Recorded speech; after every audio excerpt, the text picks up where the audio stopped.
సంగారెడ్డి జిల్లాలో ప్రశాంతంగా ప్రారంభమైన ఇంటర్మీడియట్ మొదటి సంవత్సరం పరీక్షలు. పట్టణ కేంద్రంలోని ఇంటర్మీడియట్ పరీక్షా కేంద్రాలను పరిశీలించిన జిల్లా కలెక్టర్ పి. ప్రావీణ్య. విద్యార్థులు ప్రశాంత వాతావరణంలో పరీక్షలు రాసేలా అన్ని ఏర్పాట్లు పూర్తి చేశామన్న కలెక్టర్ ప్రావీణ్య.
గవర్నమెంట్ జూనియర్ కాలేజ్లో అలానే షాహిన్ కాలేజ్లో ఇంటర్మీడియట్ ఎగ్జామ్స్ ఇన్స్పెక్షన్ చేయడం జరిగింది. రోజు ఎగ్జామ్స్ ఫస్ట్ డే.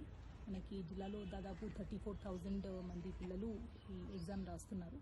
అండ్ మనకి 54 సెంటర్స్లో ఈ ఎగ్జామ్ నడిపిస్తున్నాము. ఈ 54 సెంటర్స్లో కూడా చీఫ్ సూపరింటెండెంట్స్ని అపాయింట్ చేయడం జరిగింది. అలానే flying squads and sitting squads కూడా ఉన్నారు. సో ఈరోజు మనకి పీస్ఫుల్గానే ఎగ్జామ్స్ స్టార్ట్ అయ్యాయి. So every day of the examination కూడా పిల్లలు ఆన్ టైం రావాలి అనేది రిక్వెస్ట్ చేస్తున్నాము. అండ్ దీనికి కావాల్సిన ఏర్పాట్లు కూడా ప్రతి సెంటర్లో వీ హ్యావ్ ఎన్షూర్డ్ వాళ్ళకి కావాల్సిన drinking water, medical team, toilets ఇవన్నీ ఏర్పాటు చేశాము. దీంతోపాటు పోలీస్ డిపార్ట్మెంట్ బందోబస్తు అరేంజ్ చేశారు, సఫిషియంట్ బస్సెస్ అండ్ అలానే మనకి సైనేజెస్ కూడా ఏర్పాటు చేశాము పిల్లల సౌకర్యం కోసం. So I wish all the students all the very best and remaining days of the exam కూడా ఇలానే పీస్ఫుల్గా నడిపించాలనేది అనుకుంటున్నాను.